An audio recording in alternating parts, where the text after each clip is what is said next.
우리가 지금 28장 지난 주간에 이제 오늘 29장을 보는데요. 솔로몬의 마지막 잠언이 되겠습니다. 앞으로 30장, 31장 두 장이 그렇게 남아 있습니다. 잠언을 우리가 계속 보면서 제가 제일 먼저 우리가 나누었지만은 시편과 잠언 이런 것을 같이 우리가 봐야 된다. 그리고 가장 중요한 주제는 시편이든 잠언이든 의인과 악인, 또 그 가운데서 여호와의 말씀, 도, 규례, 계명, 지혜. 그래서 시편과 잠언이 이렇게 서로 통하는 것을 알 수가 있고, 우리가 계속 창세기 이후로 우리 십자가지기 교회가 설립 이래로 계속 금요기도 사경회 때 시편을 오랫동안 또 잠언을 계속 이렇게 이제 거의 막바지까지 보면서 정말 이런 말씀에 우리가 일주일에 한 번 이렇게 보지만 기도하고 참 젖어서 살아야 된다. 계속 이런 말씀을 들으면서 주야로 묵상하고 또 주야로 훈계하고 이렇게 하면 자녀들이 어떻게 다른 길로 가겠느냐. 계속 착하고 의인. 오늘도 보면 그런 말씀들이 많이 나와 있습니다. 솔로몬의 잠언에 가장 중요한 것은 우리가 인생에서 가장 중요한 게 뭡니까? 뭐 가운도 있고 뭐 교훈도 있고 거푼도 있고 사운도 있고 어디 가나 우리가 그런 훈시, 훈령 이런 게 있는데 우리 인생에 가장 중요한 것은 하나님은 바로 이 지혜다. 이렇게 본다는 것. 그것이 바로 우리 잠언의 제일 주제가 되겠죠. 지혜가 무엇인가? 이 질문을 사실 잠언은 던지는데요. 사실은 지혜가 무엇인가라는 그것에 대한 직설적인 답을 주지는 않습니다. 지혜는 이거다. 뭐 이렇게 말이죠. 지식은 뭐다. 뭐 존재는 뭐다. 이렇게 철학적으로 정의를 내리듯이 그렇게 하지 않습니다. 지혜는 무엇인가라고 이렇게 질문을 던지지만 지혜가 무엇인가에 대한 어떤 그런 관념이나 사변적인 그런 정의를 내리지 않고 지혜가 뭐냐? 우리가 스스로 지혜 없는 것을 아는 것이 지혜의 출발이다. 이렇게 하면 이제 이게 칼빈과 같이 되죠. 우리가 스스로는 지혜를 얻을 수 없다. 여기 기독교 강좌 제일 처음에 나오는 이야기 아니겠어요.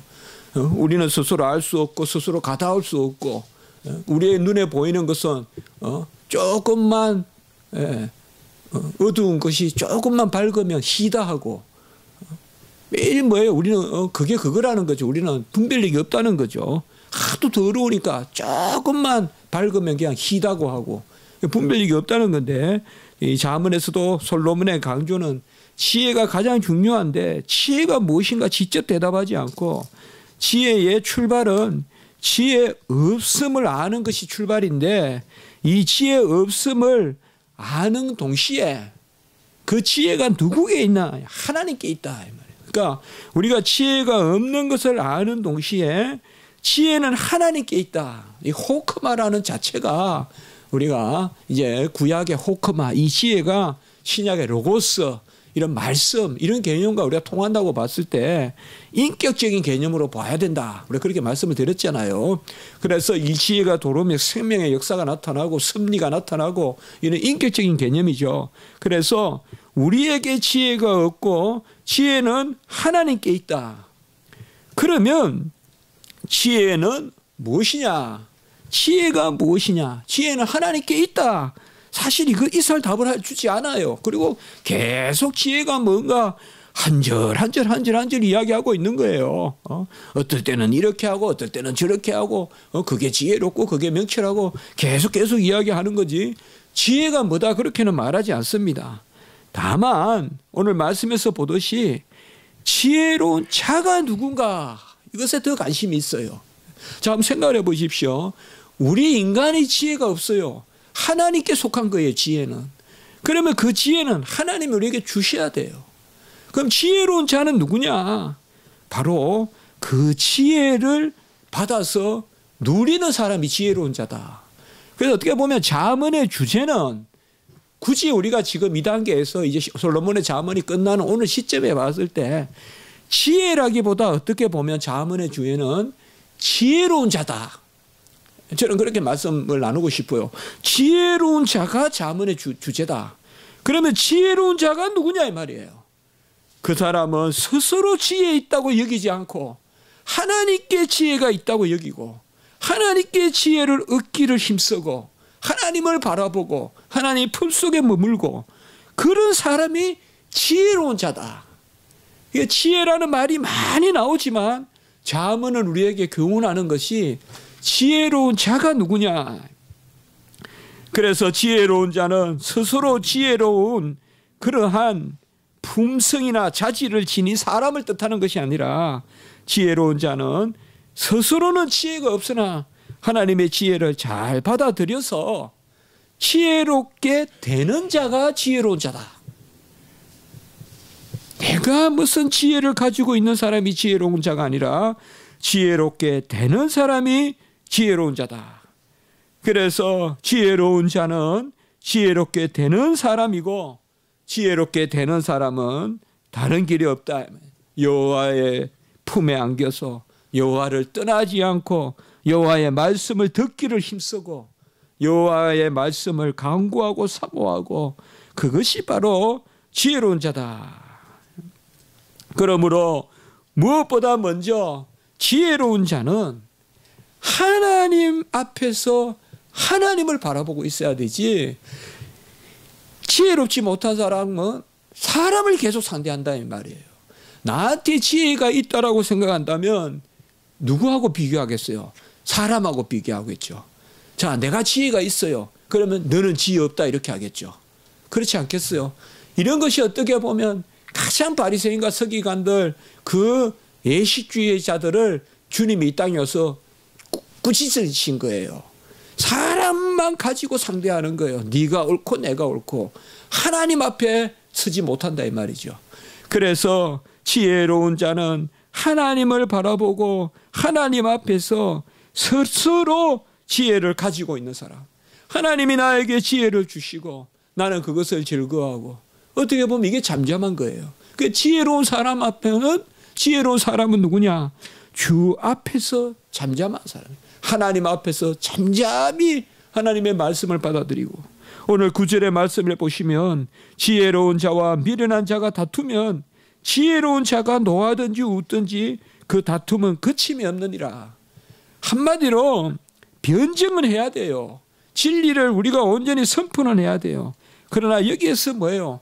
지혜로운 자와 미련한 자가 다투지 말라는 말은, 우리가 보면 막 말씀으로도 다투고, 특별히 막 신학교 1학년쯤 되면 막 그래요. 우리가 보면 학교에 오면 막 서로 말씀 가지고 얼굴 붉히고 하는데, 그럴 것이 아니라 하나님 앞에서 우리가 스스로 잠잠히 그 지혜를 누릴 수 있는 거, 그게 지혜로운 자예요. 그래서 지혜로운 자와 미련한 자가 다투면 노하게 되든지 웃게 되든지 다툼이 끝이 없다.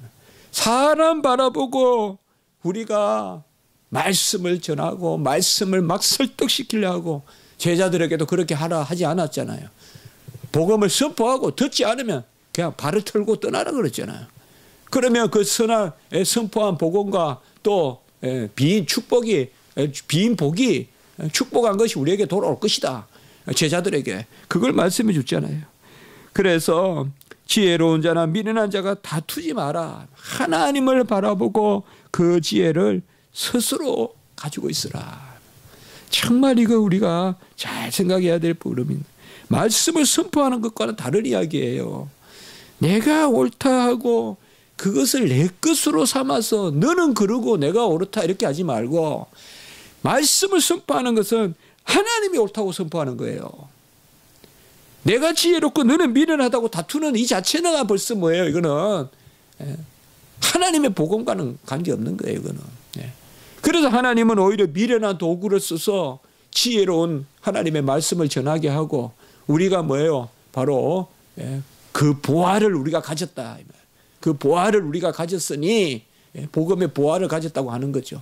우리는 그저 질그릇이나 나무 그릇이나 우리는 그런 그릇인데 말이죠. 우리 그릇에 담긴 보화가 뭐냐 이거죠.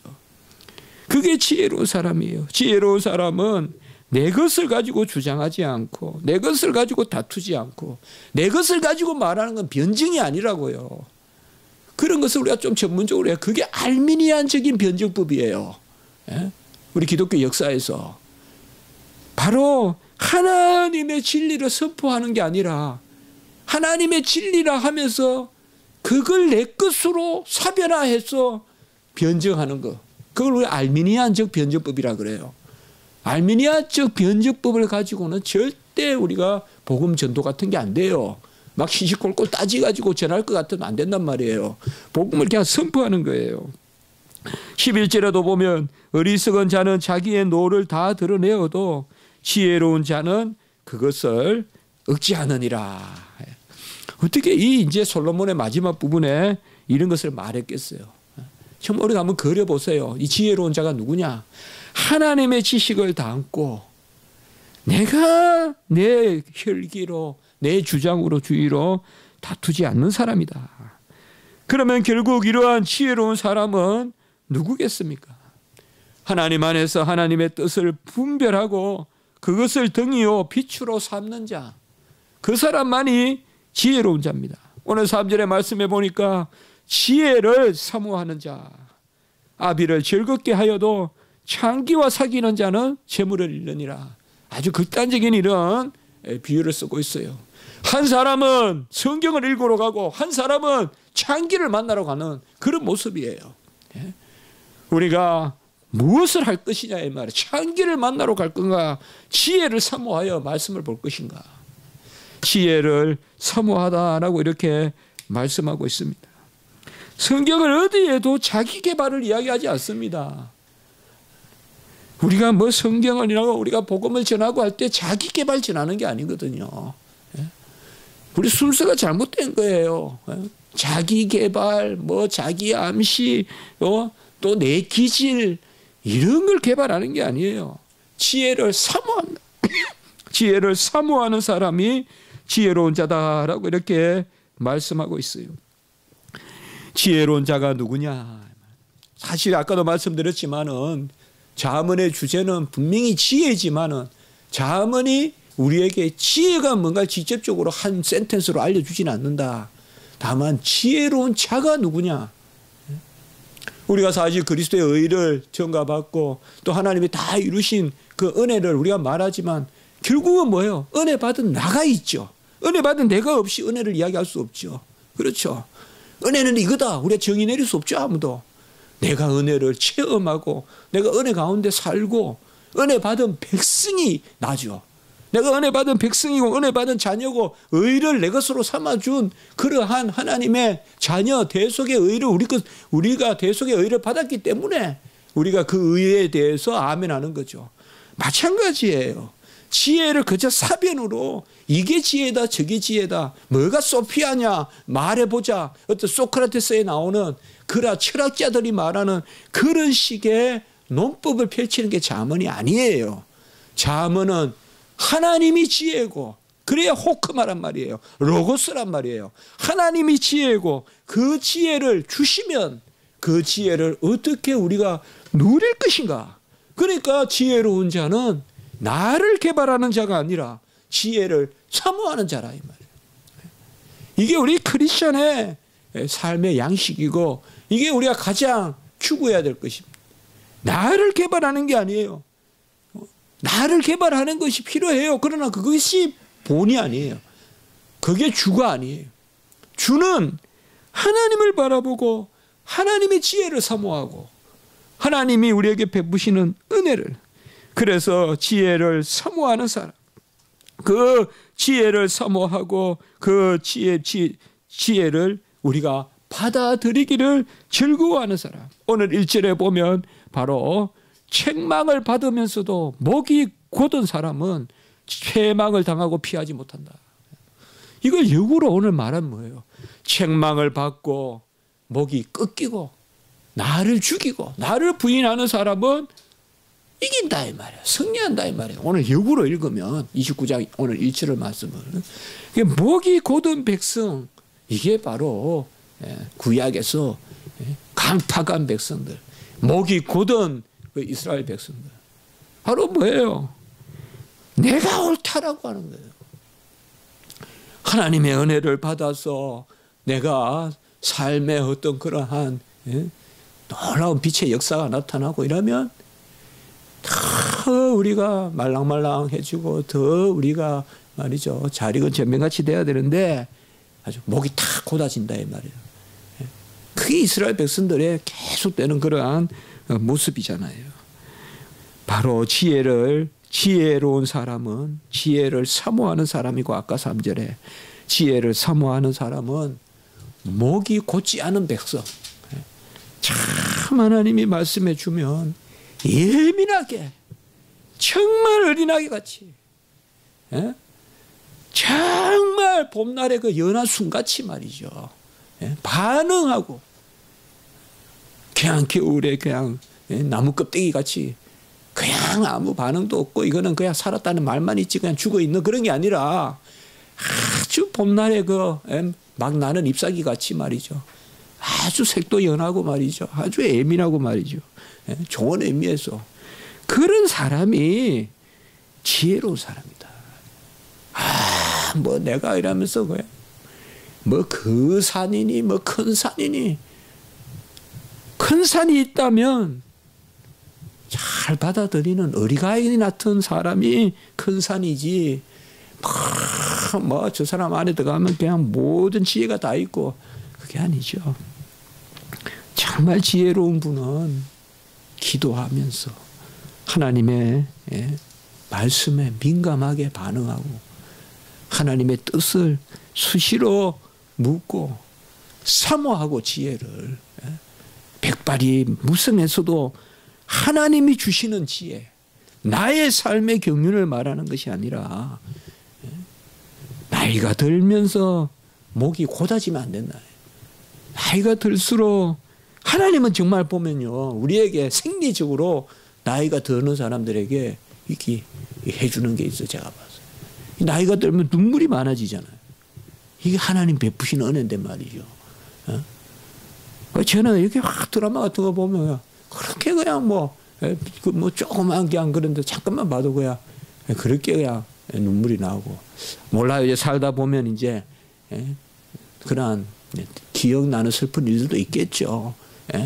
그 뭐 우리가 부모를 여의고 이렇게 해보면 눈물 없는 사람이 어디 있겠어요. 다 그 마음속에 그런 게 남아있고 할 수 있는데 그러나 사실 하나님은 어떻게 보면 우리 인간을 그렇게 만들어 가는 것 같은데 근데 또 어떤 면에서 보면 다 곳곳 말이죠.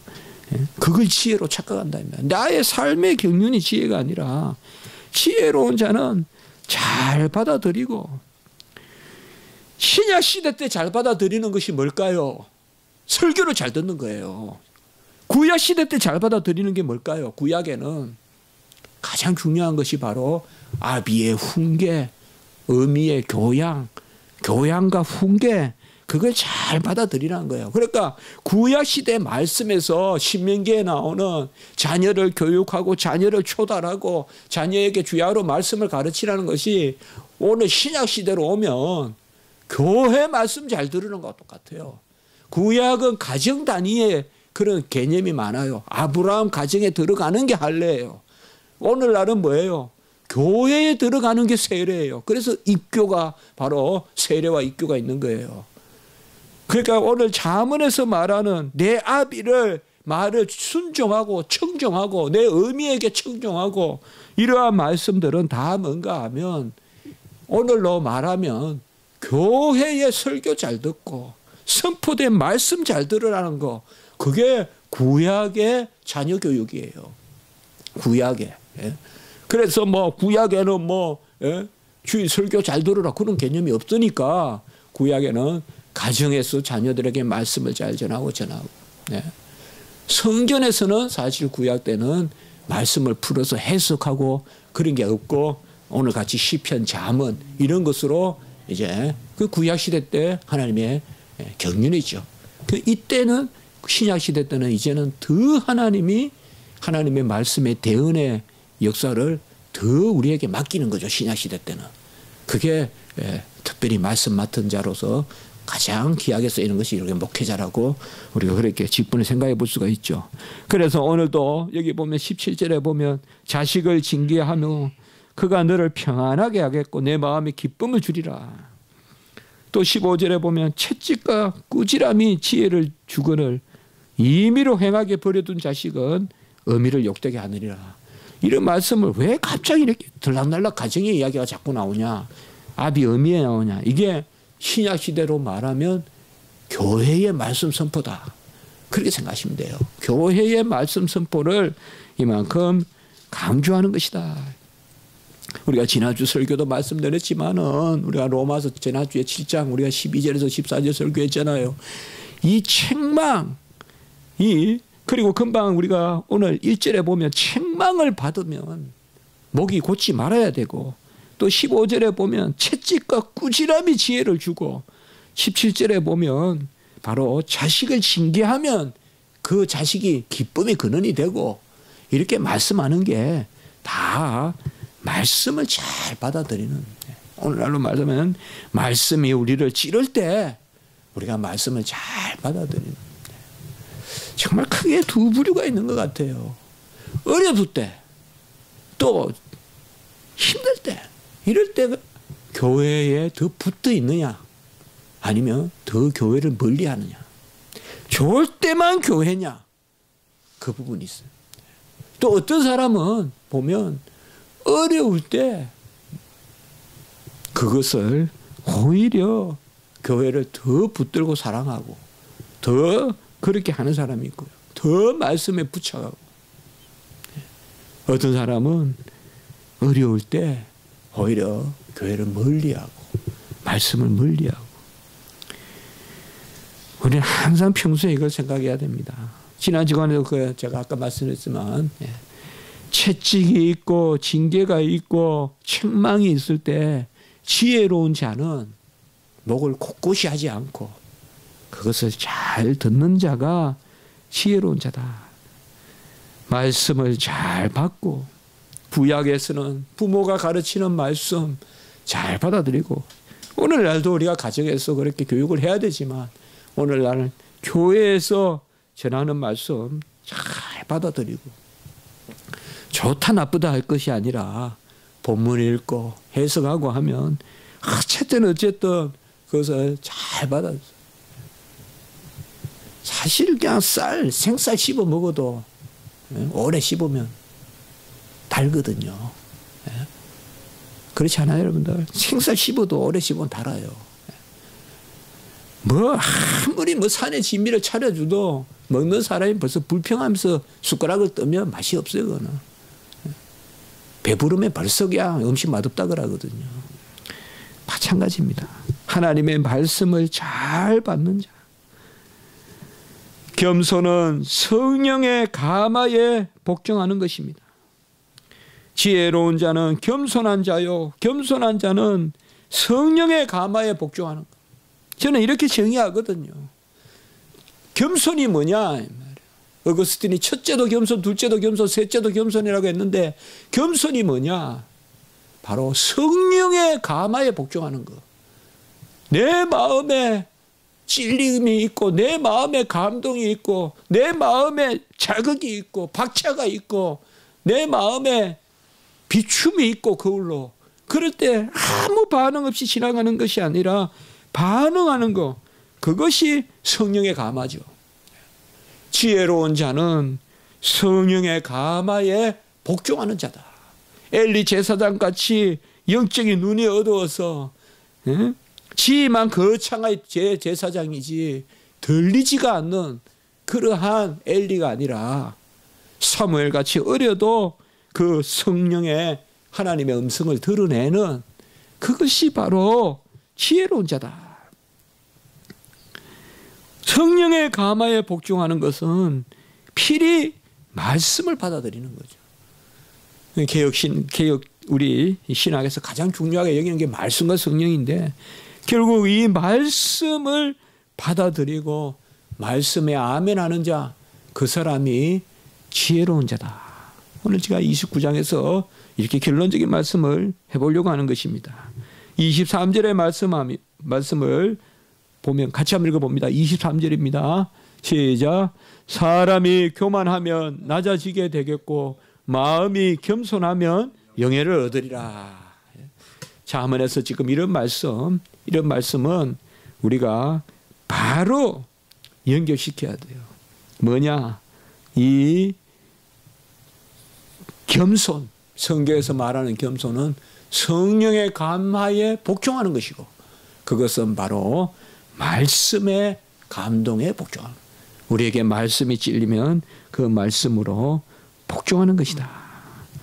그래서 내 혈기 내세우지 않고 내 성질 내세우지 않고, 20절에 보면 내가 말이 조급한 사람을 뭐냐, 하나님 말씀 듣기 전에 내 말부터 하는 사람, 그보다 미련한 자에게 오히려 희망이 있느니라. 그러니까 이런 표현은 뭐예요? 가장 미련한 사람이 내 말 앞장세우는 사람이다. 듣지는 않고 내 말만 하려고 하는 사람, 이 사람이 미련한 사람 중에서 미련한 사람이다. 이게 바로 오늘 20절의 말씀이에요. 미련한 사람 중에 미련한 사람이 뭐냐?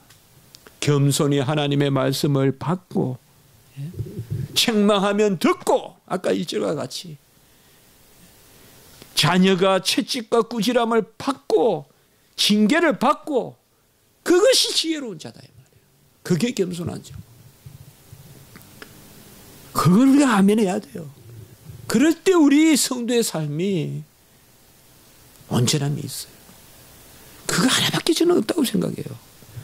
말씀을 사모하고 하나님이 나에 대해서 징계하고 책망하고 하나님이 나에 대해서 긍휼을 베푸실 뿐만 아니라 내가 잘못한 것을 반듯하게 해주시는 그런 것을 사모하는 마음이 없다면 우리가 어떻게 이 성도의 삶을, 말만 인간은 완전하지 않다, 우리는 완전주의를 다 부정하잖아요. 이 땅에서 완전해 줄 수 없다 하면서 실제로 나가 완전한 것 자리에 있는 듯이 추구했어야 되겠습니까? 우리가 안전하지 않다는 말을 분명히 인정할 텐데, 인정할진데, 불안전하다면 하나님의 징계와 하나님의 인도와 하나님의 초달과 하나님의 채찍과 하나님의 책망과 하나님의 막대기와 지팡이로 모는 그것을 사모하는 사람이 온전한 사람이다. 그렇지 않아요, 여러분들? 큰 길을 잘못 들어서 큰 낭떠러지 절벽에 가고 큰 물에 빠지고 큰 불에 빠지는 것보다 하나님이여 나를 주님께서 발을 붙드소서, 그게 두렵고 떨림으로 구원을 이루라는 말 아니겠어요? 두렵고 떨림으로 너의 구원을 이루라. 와 좋은 것만 좋은 게 아니라 하나님이 나를 만나라. 제가 곁길로 가거든 다시 회복시켜 주시는 하나님 믿습니다. 사실 뭐 우리가 반듯하게만 하는 것은 자녀가 아니잖아요. 그게 바로 지혜로운 사람이다라고 이렇게 말하고 있어요. 결론적으로 잠깐만 본다면 궁극적으로 지혜로운 자가 누구냐? 오늘 말씀에서 저는 일단 우리가 이제 30절 다음 주 30장부터 말씀이 조금 이제 솔로몬의 잠언에서 또 잘하는 내용은 전체적으로 통하지만은 그래도 우리가 솔로몬이 말하는 이러한 지혜는 뭐냐? 제가 아까 말씀을 드렸지만 지혜는 인간 편에서 뭐라고 정의하는 게 아니라 지혜는 하나님께 속한 것이다. 그리고 지혜를 우리는 받아 누리는 그러한 지혜로운 자가 잠언의 주제다. 그게 제가 잠언을 나누면서 생각해 본 바예요. 잠언의 주제는 지혜이지만 더 들어가서 보면 지혜로운 자가 누구냐? 이렇게 이야기할 때 우리는 벌써 은혜를 생각해야 된다. 지혜다, 그게 주제다, 그게 나에게 있다 이러면 벌써 자질이 되기 때문에요. 지혜는 하나님께 있으나 그 지혜를 우리에게 주신다. 그래서 이 지혜로운 자가 누구냐? 첫째로 지혜로운 자는 여호와를 의지하는 자다. 25절의 말씀에 보면요. 오늘 25절의 말씀에 보면 사람을 두려워하면 올무에 걸리게 되거니와 여호와를 의지하는 자는 안전하리라. 이게 안전이란 말은 샬롬이라고도 볼 수 있고 구원이라고도 볼 수 있어요. 여호와를 의지하는 자가 지혜로운 자다. 여호와를 의지하는 자가 지혜로운 자입니다. 최고 잘 의지하는 사람이 최고 지혜로운 사람이, 최고 잘 기대는 사람이 최고 지혜로운 거예요. 이게 다 여호와께 의지하는 자가 안전하리라. 샬롬이 있고 구원이 있고 복이 있고, 그 다음에 두 번째 지혜로운 자는 누구냐? 은혜를 구하는 자다. 오늘 26절에 보면 주권자에게 은혜를 구하는 자가 많으나 사람의 일의 작정은 여호와께로 말미암는다. 여기 앞에 주권자는 세상의 통치자예요. 세상 통치자에게 은혜를 구하는 사람이 많은데 일의 작정은 여호와께 있다. 바로 은혜를 여호와께 구하는 사람이 지혜로운 사람이다. 여호와께 은혜를 구하는 사람이 지혜로운 사람이다.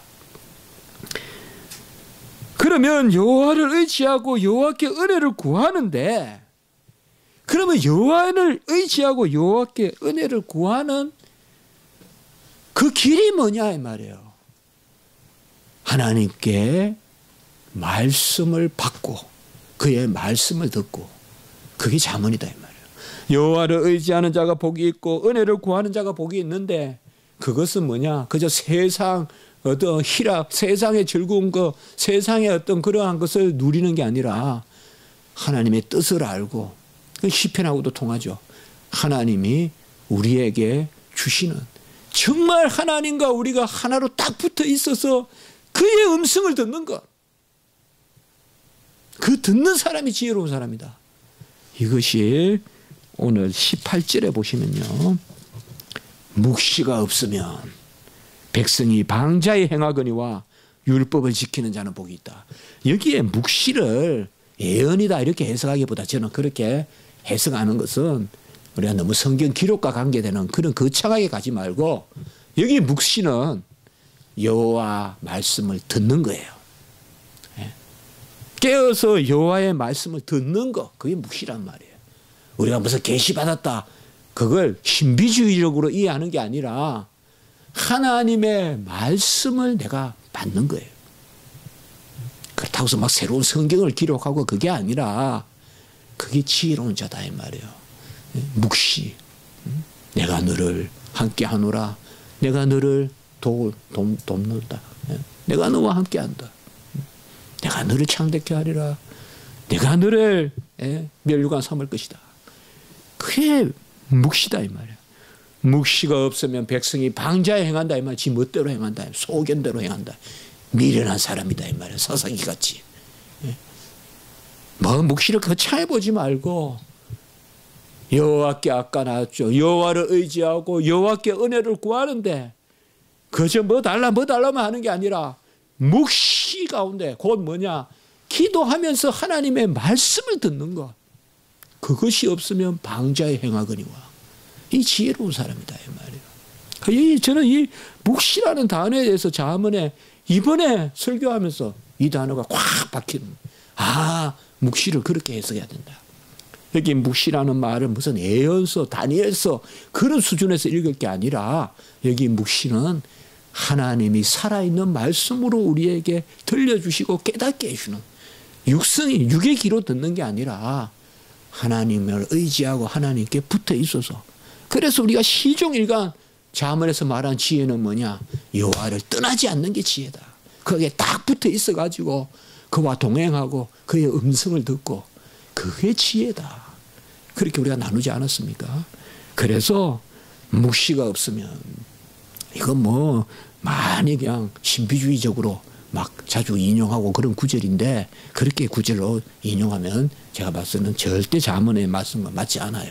이게 묵시란 것을 이거 막 예언, 환상 이렇게 볼 게 아니라, 묵시라는 말은 그렇게 너무 무겁게 해석하지 말고, 여기 본문의 의미상 하나님의 말씀을 깨닫고, 의문이 아니라 문자로만 있는 게 아니라 나에게 주시는 말씀으로 그 말씀을 듣고, 그것이 없으면 방자에 행하거니와 율법을 지키는 자는 복이 있느니라. 이 율법은 구약에서 곧 말씀이거든요. 율법을 지키는 자는 복이 있다. 시편 전체의 주제잖아요. 그래서 잠언에서도, 그래서 결국은 지혜로운 사람이 누구냐? 그래서 저는 세 가지로 궁극적으로 지혜로운 사람은 여호와를 의지하고 은혜를 구하는데 이 두 가지 말을 막 하면 그냥 막 와 하고 막 이렇게만 생각하는데 그게 아니라 말씀 가운데 은혜를 구하고 의지하고 그의 말씀을 듣고 내가 방자에 행하면 되겠어요? 사사시대같이 두렵잖아요. 그렇지 않아요? 내 멋대로 살면 되겠어요? 우리가 두려워하는 게 그게 아니에요. 내가 멋대로 살고 싶은 신앙생활하는 거 아니잖아요. 기도하는 거 아니잖아요. 방자에 행하지 않으려고 기도하잖아요. 우리는 여호와께 메인받은 사람으로 살려고 기도하잖아요. 그렇지 않습니까? 내 멋대로 살려면 왜 기도해요? 하나님 나 멋대로 살게 해달라고 기도한 사람 어디 있겠어요? 그래서 지혜로운 사람은 바로 이런 사람. 어쨌든 우리는 하나님 앞에 나아가서 그를 의지하고 은혜를 구하고 뭐 말씀이 뭐 나타나서 뭐 이렇게 말했다 그런 게 아니라 그건 신비주의적인 그러한 접근이 아니라 영적으로 삶으로 환경적으로 여건적으로 아니면 어떤 계기로 어떤 친구를 통해서 스승을 통해서 뭐든지 간에 하나님이 시시각각 우리에게 깨닫게 해주시는 그런 말씀 그게 없으면 우리는 방자행한다. 지혜로운 자는 바로 이런 자라는 것을 오늘 잠언에서 우리에게 말씀하고 있습니다. 한번 기도드리겠습니다. 거룩하고 자비로우신 하나님 아버지, 오늘 귀한 잠언의 말씀을 통하여서 우리가 참 지혜는 하나님께 속한 것이요 그 지혜를 우리가 강구하고 사모하는 사람이 지혜로운 자요. 내가 스스로 지혜롭다 하는 사람은 미련한 사람 중에 미련한 사람이라고 오늘 전했습니다. 하나님 아버지시여, 우리가 이런 지혜로운 사람이 되게 하시옵소서. 아버지, 스스로 지혜로운 자를 사용하는 것이 아니라 하나님의 지혜를 주셔서 지혜롭게 하셔 사용하실 줄 믿사오니 우리가 그런 자리에 서게 해 주시고 여호와만 의지하고 은혜를 간구하고 또 우리에게 주시는 묵시 가운데 깨닫는 말씀 가운데 순종하는 저희들 되게 주시옵소서. 하나님이여, 여러 말씀 가운데서 지금 또 아버지여 입원하는 우리 김은희 전사의 불쌍히 여겨주시고 여호와를 의지하고 은혜를 사모하고 묵시 가운데 하나님 앞에 간구하는 그 아버지여 우리 종의 기도를 들으시고 불쌍히 여겨 주시옵소서. 아버지여, 우린 다 이렇게 성한데 아버지 그렇게 혼자 병원 다니며 애쓰는데 하나님 불쌍히 여겨 주셔서 하나님 아버지여 치료해 주시옵소서. 하나님의 뜻 가운데 온전하게 하셔서 평생에 감사하며 생명 아버지여 귀하게 여기고 생명 구원하는 종 될 수 있도록 하나님 크게 들어 은혜로 역사하여 주시옵소서. 그 가족들도 지켜주시고 보호해 주시옵소서. 모든 우리 성도님들 한국교회 지켜주시옵소서. 구주 예수 그리스도 이름으로 감사하며 기도드리옵나이다. 아멘.